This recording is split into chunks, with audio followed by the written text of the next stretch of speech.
brought the projector, but it has a special cord. I must have left it at the office. So, that's okay, when we did ours last year, I couldn't get it to work. Oh, really? Yes, you did. Finally got to work after about 10 minutes. Welcome back from our hour-long break.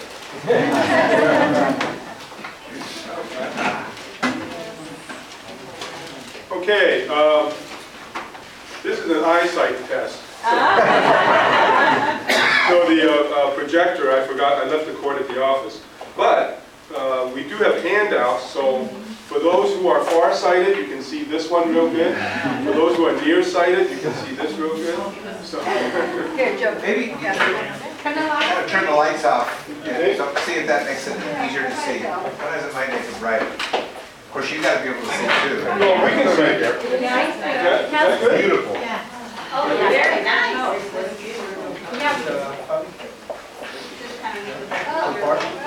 And one for Jan. Joe's coming around with the rest. Okay. Jessica, you want to go first? Thank you. And each have one. Right up there. This You have to look at Larry. this is about Our Lady of Lourdes. And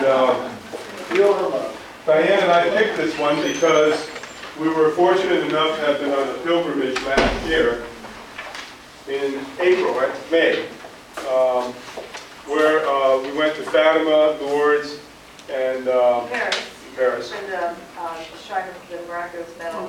Right, so that's why we picked this Marian devotion, because we figured we have some home pictures we can show you too. It's just a slideshow of our trip. Yeah, you don't mind, you're a boring slideshow. Oh, here's Diane shopping at Shopping for the statue. Go, Okay, it's so fine. we'll begin. Okay, Lourdes. It's either pronounced Lord or Lourdes. It's a small town in the Pyrenees in southwest France, 497 miles south of Paris. There are only 17,000 inhabitants of the city, but over 5 million visitors and pilgrims come there every year. The main place is 52 acres with 22 different places of worship, 3 basilicas, a variety of buildings for pilgrims and for volunteers. Now why? Why is the Lourdes developed like this? Well, because in February 11, 1858, that's 150 years ago last week, a 14-year-old girl named Bernadette Soubirous had the Virgin Mary, a lady, appear to her as she gathered firewood with her sister and a friend in a remote grotto near where she lived. In the next coming months, she would have 18 visions in all, with the last one being July 16, 1858.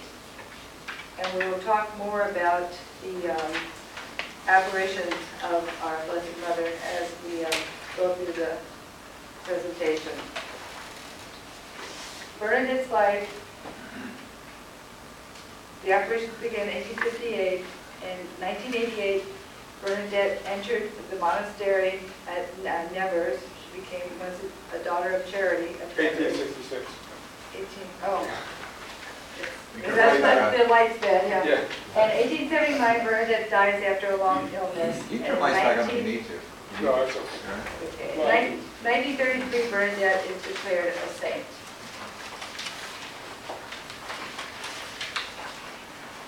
Okay, now this is going to be tough reading for you, but basically this slide is the first 6 apparitions, but you can look at it here as well. It's also difficult to read here. Tough reading of a paper.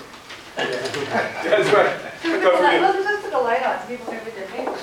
You want to do that? No. Yeah, right. Okay. Well, one light. You know what? Yeah, it's fine, because we can still see as much there as we can see. So that's Okay, good. all right. Okay. Maybe that's best for all of us.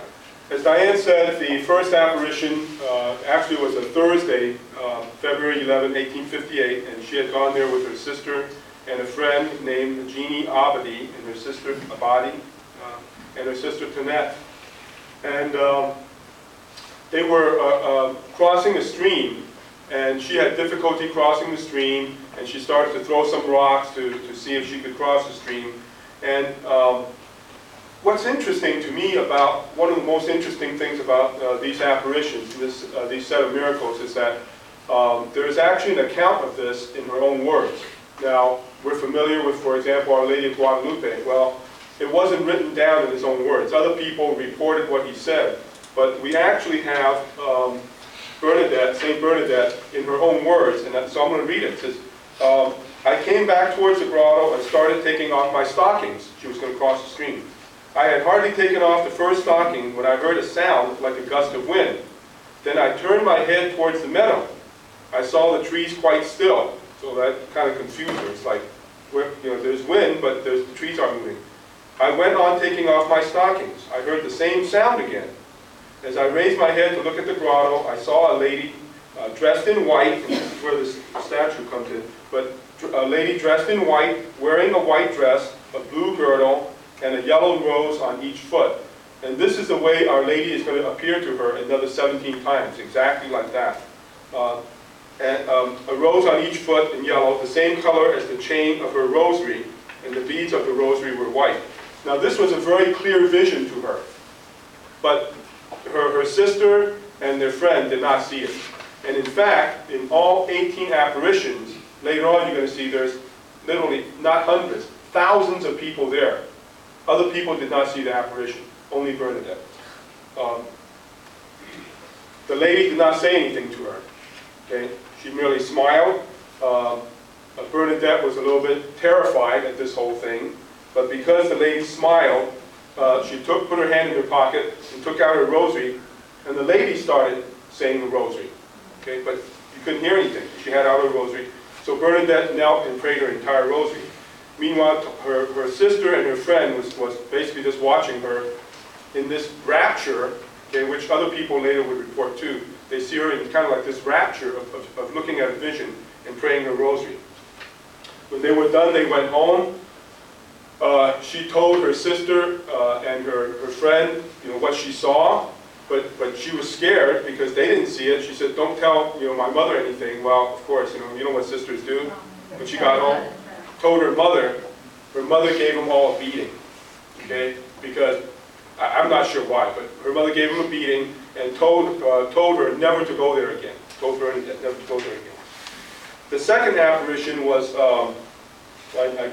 the following Sunday, and she just felt drawn to go to the same place. She, even though she had been forbidden to go, she did bring with her a little bottle of holy water. This is water from Lourdes, but it wasn't this bottle. But because she wasn't sure exactly who this lady was, okay, and she was a little bit scared and thought, well, maybe it's the devil. Maybe it's a ghost or a devil or something unholy. So she took holy water, and actually, this time when the lady appeared, she took holy water and sprinkled it at her, and the lady just smiled at her. Didn't say anything, just smiled at her. And when she had emptied the bottle, she said her rosary, and then she left. Okay, but she still wasn't sure who this lady was and whether it represented an evil spirit, except she thought probably not this time because it didn't react to the holy water. And the other thing that's interesting is that in her words, she also thought, well, maybe this isn't an evil spirit, but a holy type spirit, because she had feet instead of, and the belief at that time was that if it was demonic, it would have hooves. Okay, so third appearance was the 18th of February, so that's what, just 4 days later. Two villagers, because now the rumor had started to spread, two villagers went with her, and they observed her. This time, Our Lady spoke for the first time, okay? And each time, by the way, when she went there, she prayed her rosary. And the family was very, in fact, Diane maybe later will talk about the house, very small house, but they still had a place in their house for prayer. And they were very devout Catholics, and they did pray the rosary frequently. But this time the lady spoke for the first time and asked her, would you have the goodness to come here for 15 days? And what was interesting about this, that the commentators note on this, is that the language that Our Lady spoke was a certain type of French Occitan, O-C-C-I-T-A-N, dialect. So it was Bernadette's dialect, the local dialect, but it was also a very formal way of saying, in other words, it wasn't slang, it was a very formal way of saying, would you please come back? It was, would you have the goodness to come here for 15 days? To which Bernadette replied that she would. Fourth apparition was the next day. This time, Bernadette went there with a candlelight, and the lady asked her to leave the candle when she was done praying her rosary. What's interesting about that, one of the slides you'll see, and they still to this day have it, is there's a candlelight procession in the evening. And that's kind of the origin of that. Fifth appearance was, again, a day later. Yes, the very next day. At this occasion, 30 people were present. Okay, nothing was said. Okay, everybody prayed their rosary. Bernadette prayed her rosary. Each time she saw Our Lady exactly like this, appearing like this, and appearing in the grotto. Nobody else saw her. That's going to be through all 18 apparitions. Nobody's going to see her. Sixth appearance, 100 people were there. Okay, and this time the police commissioner was there. Okay, I was starting to get the attention of the town authorities. The police commissioner basically was very disturbed by what was happening. Thought this was all kind of like a hoax type thing. Nobody else is seeing this. But each time Bernadette would kneel, she'd pray her rosary. Everybody would observe her being in rapture, I think is the way, best way to explain it. So the father Bernadette's father had to assure the commissioner that this is never going to happen again. She's not going to come here again. We're going to forbid it. Don't worry about it, because the police was worried. Seventh? You got the seventh? So now you see each day that more and more people are going to be coming because they're going to be hearing about the events and they're going to be curious. They want to know what it's all about. On the seventh appearance, which is 2 days after the sixth, there was 150 people present, and a court official came, like Joe was saying, more of the authorities were getting involved and wondering what was going on. And Bernadette was summoned by the lady and given a secret, which she related was for her ears alone. And we never did find out what that secret was, but it was a secret just for Bernadette. And the eighth appearance, we have now 250 people present. And the thrust of the message from the lady to Bernadette was penance. She was preaching penance, and that she asked Bernadette to do penance for the sinners of the world, to kiss the ground as an act of penance for sinners, which of course Bernadette did. On the ninth appearance, this was on the 25th of February, the very next day, was the day that the spring began to flow. What happened here was that the lady told Bernadette to drink at the fountain. Well, the fountain at that point was more like a puddle. It was just brown, murky, muddy water. And Bernadette went over obediently and tried to drink from the water, but it was so dirty that she had to throw it away. She was like gagging on it. So by the fourth time she tried to drink, she was able to drink, and she also ate some of the grass that was growing there. Well, the vision disappeared after Bernadette had done that.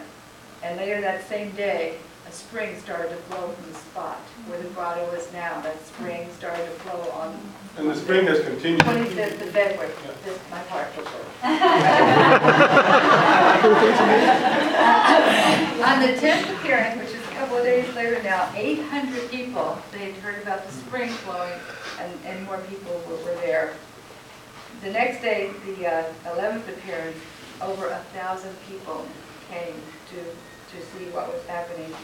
And Bernadette was questioned by the judge later on and told pretty much not to go back. At the 12th apparition, which was some days later, was Bernadette was there. 1,000 people were there on that day. The authorities weren't able to quash the interest in what was happening there. And a friend of Bernadette's had a dislocated arm, and she put that arm and she couldn't move her hand or anything, and she put the arm into the spring, and instantly the arm was able to move. It was no longer dislocated. So that is considered the first miracle of Our Lady of Lourdes, was that this woman could use her arm and her hand again. And people did witness that. And later on, you see, my turn yet? I didn't talk. Okay. Later on, you see that there's a total of over 64, there's a total of 64 confirmed miracles, and a medical commission is set up, but this was the first time that it was scientifically unexplained how this could have happened. 13th appearance, March 2nd. At this appearance, Our Lady told Bernadette to go tell the priest, the words that Bernadette wrote down is, go tell the priest to come here in procession and to build a chapel here. So dutifully, after she prayed her rosary, she, accompanied by her two aunts, she went to the local pastor, Father Peramale, and told him about it and said, this is what Our Lady, the lady that appeared wants us to do. And he called her a liar, said, she's making all this up, you're lying and making all this up, and you're never to go to that grotto again. So this isn't the first time she's being told, never go to that grotto again. But later, the pastor did, I think, getting nervous, went to talk to the local bishop. But the local bishop basically said, yeah, she should stay away, but you guys stay away. Told the priest, don't go there, don't give any credence to this presumable hoax here. The 14th appearance, Bernadette had the same request from Our Lady, went to Father Peramale again, and this time the pastor said, look, find out the lady's name, find out who she is. You're thinking this is Our Lady, we don't know who she is. Ask her to tell you who she is, and if she tells you who she is, maybe we'll do something. Well, at the 14th appearance, Bernadette did ask, and Our Lady just smiled at her, didn't say anything. 15th appearance, March 4th, and I find this amazing, but you'll find this number of people that that went there amazing. 8,000 people. Okay? Now, this is in the 1800s, so I'm not sure how scientific it was, but 8,000 is a very large number, and I'm sure there were a lot of people there. This time, she would, because she had this request to ask the priest to come in procession to build a church, she went and talked to another priest, and again, and he told her the same thing, Father Cure, told her to go and ask a name and then come and tell me. But she went, she recited her rosary, she asked the lady for the name, but all she did was smile. When I got back, I went to Father Cure to tell him that I discharged his commission, and her only response was her smile. Then he said she was laughing at me and that I would do well not to go to her again. But I could not help but going. This is what Bernadette wrote. 16th appearance. This time she asked her 3 times, what her name was, and each time Our Lady just smiled at her. But on the 4th time, she stopped smiling, and with her arms, and this is what Bernadette wrote, with her arms down, she raised her eyes to heaven, then folding her hands over her breast, she said, I am the Immaculate Conception. Okay? And then, what's amazing is that it was just shortly before that the doctrine of the Immaculate Conception had been declared, and a country, peasant girl like this wouldn't be expected to know of the doctrine, let alone be able to know the exact phraseology. So she went and reported this. Okay. On the 17th appearance, a town physician came, and this town physician knew Bernadette very well, knew her from childhood, and actually he was coming to scientifically, he had a hypothesis. He wanted to write a theory that perfectly sane people can still have hallucinations, because he was convinced this was a hallucination by Bernadette. And do we have time? If we have time, I'd like to read what he wrote, because it's kind of like a scientific reporting. He said, Bernadette seemed to be even more absorbed than usual in the appearance. He had been there before watching her, upon which her gaze was riveted. I witnessed, as did also everyone else there present, the fact which I am about to narrate. She was on her knees saying with fervent devotion the prayers of her rosary, which she held in her left hand, while in her right hand was a large blessed candle, lit.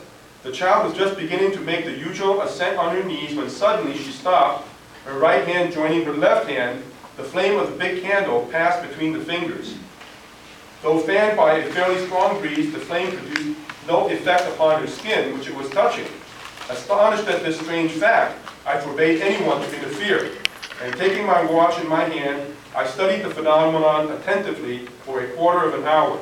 At the end of this time, Bernadette, still in her ecstasy, advanced to the upper part of the grotto, separating her hands. The flame thus ceased to touch her left hand. Bernadette finished her prayer, and the splendor of the transfiguration left her face. She rose and was about to quit the grotto when I asked her to show me her left hand. I examined it carefully, but could not find the least trace of burning anywhere. I then asked the person who was holding the candle to light it again and give it to me. I put it several times in succession under Bernadette's left hand, but she drew it away quickly each time, saying, "You're hurting me." I record this fact as I have seen it without attempting to explain it. Many persons who were present at the time can confirm what I've said. But despite all of this, the following day, the mayor of the town barricaded the grotto and forbade people to go there. 18th appearance, is that yours? That's yours. Oh. The 18th appearance was the last, because after that the grotto was barricaded. Bernadette writes, "I thought I was at the grotto at some distance as I was at other times." In other words, even though she was barricaded and far away, in her mind and what she saw, she was right there at the grotto. All I saw was Our Lady more beautiful than ever. In 1858, October 1858, the church is slow. People are slow. So even up to this time, they weren't jumping at having the priest process there and build a chapel. But in October 1858, by order of Emperor Napoleon III, the grotto was reopened. They removed the barricades. After that, Bernadette saw no more apparitions, but she also did not visit the grotto again, which is, I thought, kind of interesting. But other people kept on visiting, and Lourdes since has grown to be one of the great Marian shrines, similar to Our Lady Guadalupe. And this is a picture, you've seen your package too, of 16th apparition. Right, showing a lot of painting people. of the apparition, what it looks like. And you can see the statue of Our Lady Lourdes up in the grotto. That only that you can see it. Okay? Okay. So we're going to go through some other aspects now of what the aftermath of the apparitions. But one of the interesting points we found in our research was Bernadette's body. You know, after the fact, there was a lot of interest in research and an effort to make her saint, to canonize her. And in the course of that, her body was exhumed twice, and in you know, autopsies, or not autopsies, but examined. And each time that it was exhumed, she was clean and dressed in a new habit, and then put back into the coffin, to the earth. But what was amazing to the people who were doing it, there was a priest and other nurses and sisters there, because she was a daughter of Charity of Nevers, and they noticed that her body was uncorrupted. Now this has happened to other saints and other holy people in our time. We've witnessed other people who are uncorrupted, but what that means is that they don't decay. And the picture you have in your packet here, that is not a painting, that's an actual picture of her today. Our daughter couldn't believe it, and when I was pulled it up on the internet, she says, "That's a painting." I said, "No, you know, I got this off of the internet, it's a picture." She's been dead 128 years, and this is how she is looking today. And she was canonized in 1933. And to go through the timelines of the aftermath after the apparitions, in 1862, the local bishop declared that the faithful were justified in believing the reality of the appearances, and started to build the Basilica of the Immaculate Conception as the image, as the Madonna had requested. In 1864, a statue of the Madonna of Lourdes was crowned, and pilgrimages began. An interesting point here is that when Bernadette saw the image, she said she was profoundly disappointed because it wasn't nearly as beautiful as the Lady of Lourdes herself. So, and it's a very attractive statue. Nowhere. But nowhere is beautiful. In 1867, that first basilica was completed, but very quickly became too small. And they added another basilica in front of it, which is called Basilica of the Rosary. So if you go there today, there's a huge church built on top of the grotto, and you really can't tell it's two different churches. It just looks like one massive church, one rising directly above the grotto and one in front. The back part here, Yeah. right, that's Yeah. where the sanctuary is, was the original cathedral. It's hard to see, but the original basilica, it's not a cathedral because there's no space in it. Yeah. The street is inside the church, or is that? Where's the the grotto's outside, right under, like on ground level down here on the side of where the basilica is. And we'll show you a picture of that In a minute. And that's where the spring still flows, and it flows into the baths, which is a series of rooms, segregated male and female, where pilgrims and those needing healing can come and be helped by volunteers actually to bathe in the waters from the spring. And then in 1907, Pope Pius X declared February 11th as the feast day of Our Lady of Lourdes. And one thing that I found interesting to note here is that this is considered a private revelation and not a public revelation. And so because of that, as Roman Catholics, we are not required to believe in it. But it doesn't add any additional truth to the Catholic Church. It's not considered a truth of the Catholic Church, but we are, we don't have to believe in it. Okay. This is the front view. Okay, yeah, this is the front view of the basilica. So the Basilica of the Rosary would be in the front here, and the back is the other conception. And on the side here, you walk around to the side where the grotto is. And To the right side. And opposite of this is along the concourse for the evening processions, and on the concourse is another statue of Our Lady with the crown. But this is not the image at the grotto. Okay, twice a day there's a procession of people, and this picture and then actually the next one, you're going to see that it's a huge, I mean, there's a lot of people, huge procession. And they go there to bathe, volunteers help them. Diane and I actually each went to the baths, and I've got to tell you, it's an incredible spiritual experience. There was nothing specifically I was asking for myself to feel. I prayed for others. And it's hard to explain. I mean, you have to experience it. Part of the spirituality to me was not even, in a sense, the water. The water was very cold, extremely cold, and yet it didn't feel cold. And yes, you go in, there's kind of a waiting line, and then you go into an area, and it's men only, and then for women, women only. And then you go into a smaller room where you change, and they're very modest for you. They hold up a towel while you take off your clothes, and you actually fall back into the water and immerse just up to the neck. There's like, at least for me, there were like 4 guys, 2 on each side to hold my shoulders and 2 on the bottom to make sure I don't slip and fall. What to me was part of the great part of the spiritual experience were the volunteers. I saw, for example, if people are on wheelchairs, they kind of let them cut in front of you, so you're kind of waiting, and normally you would think you'd be annoyed, but people are very happy to let people cut in. But the thing I remember is that this man that in a wheelchair that cut in people are from all over the world, okay? Apparently the volunteer that pushed him up there didn't speak his language, so they motioned for another guy, and somebody else, another volunteer who spoke his language. So this other volunteer obviously didn't know this man, okay? And yet, as soon as he walked up to the chair, he knelt down beside him, held his hand, looked at him, and prayed with him. And I'm like just blown away. It's like, wow, like the love that you see. And then the other thing was that one of the guys that was in the bath helping me, young man, about like in his 30s, spoke English, and you can tell what they speak because they have like a little, flags here. well, he spoke like about 5 languages. I think he was actually, main language was French, and he was from Canada, right in Montreal.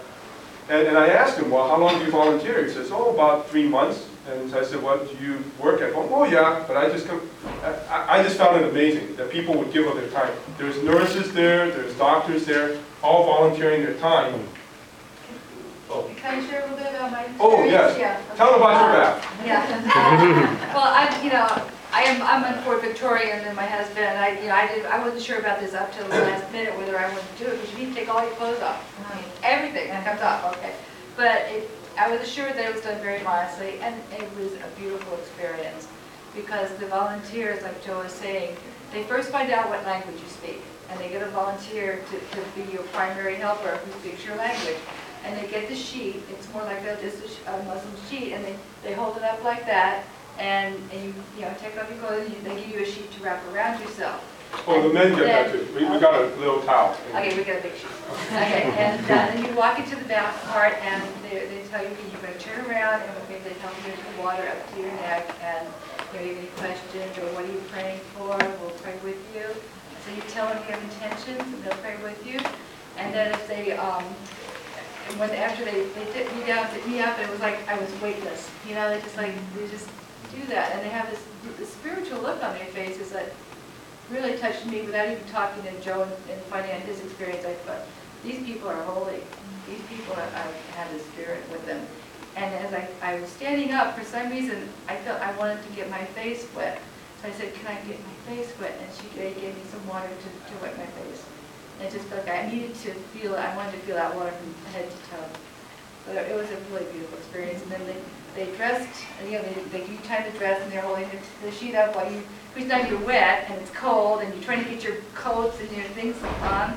And so it's kind of sticky, So I was just grabbing my coat. I had my main clothes on. I was just grabbing my coat, ready to run out, because there's a lot of people waiting. There's hundreds of people waiting. And I said, I'll put this on later. And the lady said, no, dear. She said, we're going to bundle you up. And she took time. She buttoned every button on my coat.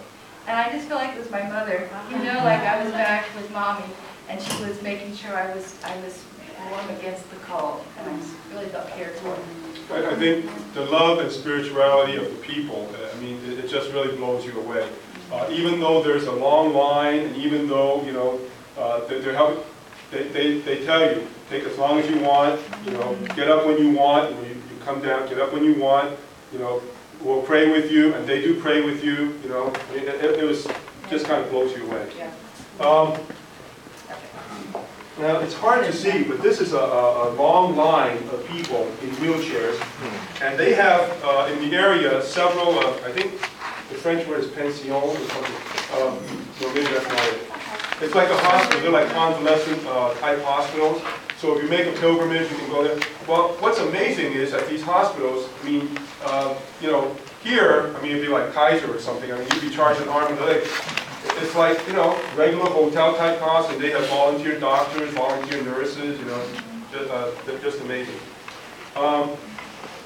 This is across the plaza from where the cathedral is. It's not cathedral, I keep calling it cathedral. It's basilica, it's not a cathedral.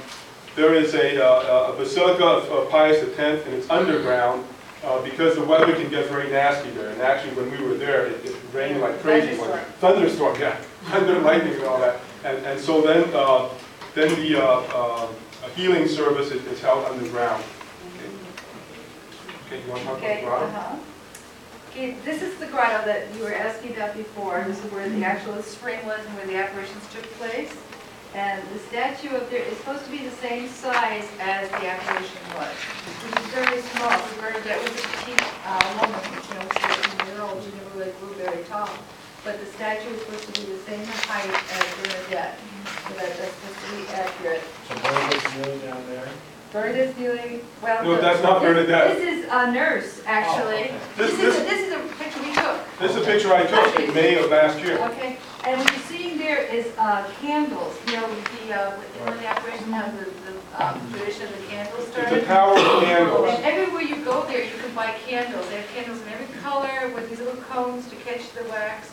and you can, But get within candles. the shrine itself, the candles are really inexpensive. I mean, I was Yes. kind of surprised. They're not trying to make money. It's not like, you know, Disneyland. So you, what you do is you queue up over here, and then you walk next to the spring into the grotto itself, like you're going in with the rocks over your head, kind of. And there's a place there where people can do petitions, that people have asked them to pray for them, from wherever they're from. And you can put your petitions there, and then you pray, and you touch the rocks as you go by. And, You would think it would be noisy. You can kind of see the head in the foreground. There's like an area to sit. And after Diane and I each had separately gone through the baths, we just happened to meet there.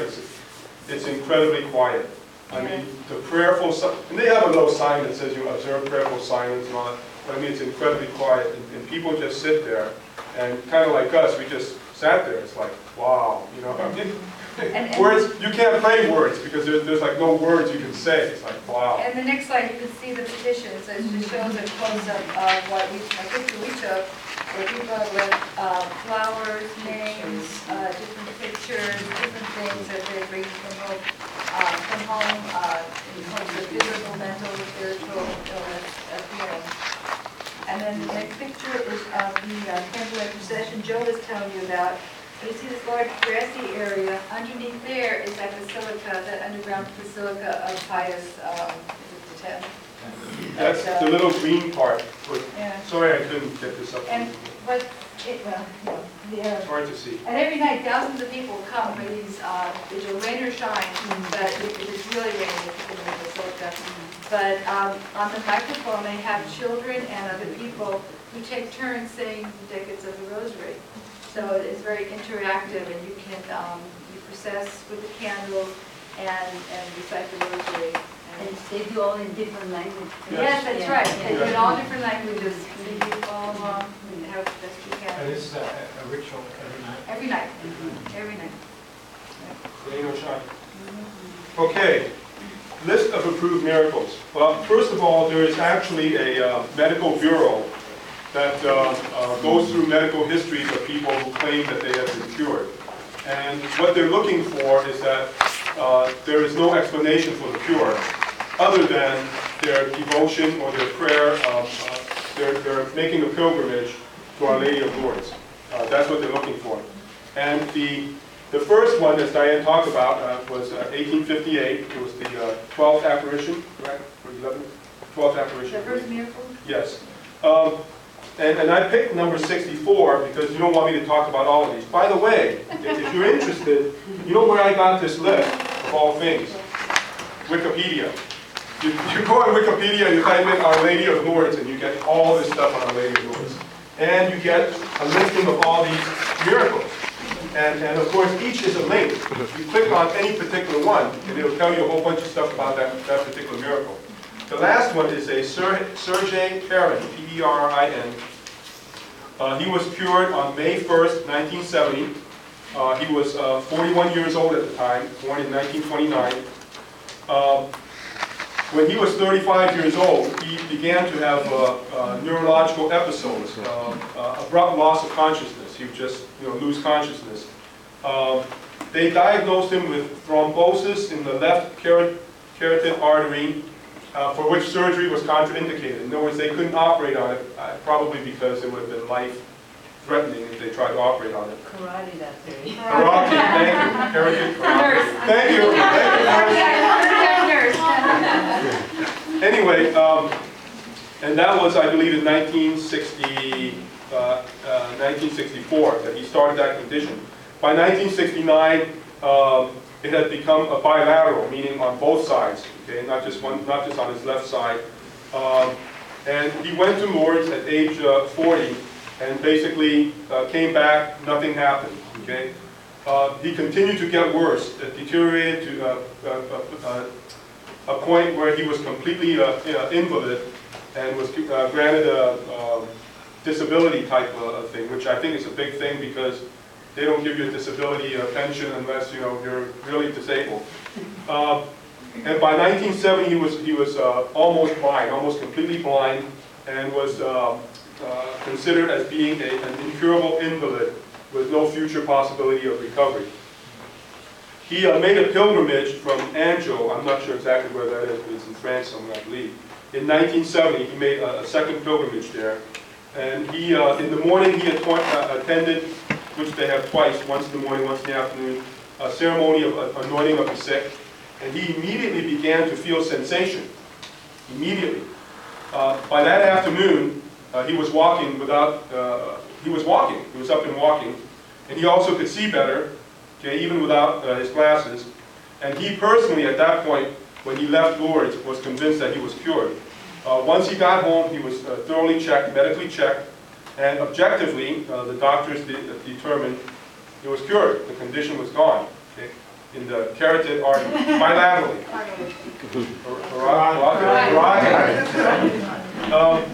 And in October of 1970, the Medical Bureau, which is established to review these things, said that the cure was certain, instantaneous, and lasting. And then by 1974, the diocese moves a little slower. The Diocesan Medical Commission came to the same conclusion, that it was a miraculous cure.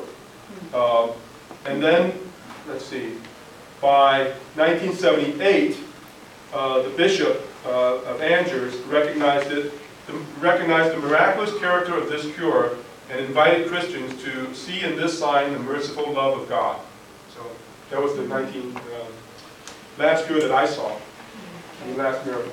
And you know, these are Marian spirituality reports, but devotion reports. But when we're looking for like the spirituality behind the devotion, what was pointed out by some of the scholars was that as grand of a place as Lourdes has now become with the basilicas and the people and the volunteers and everything, we need to remember that in the nearby village of Bernadette lived, she lived in a room about the size of 10 by 14 feet with her family of 6. And it was very small. The family had economic troubles. They were very, very poor, and she was illiterate. And the point was that it reminds us that the Virgin Mary has chosen the poorest and most ignorant to reveal to everyone that they have a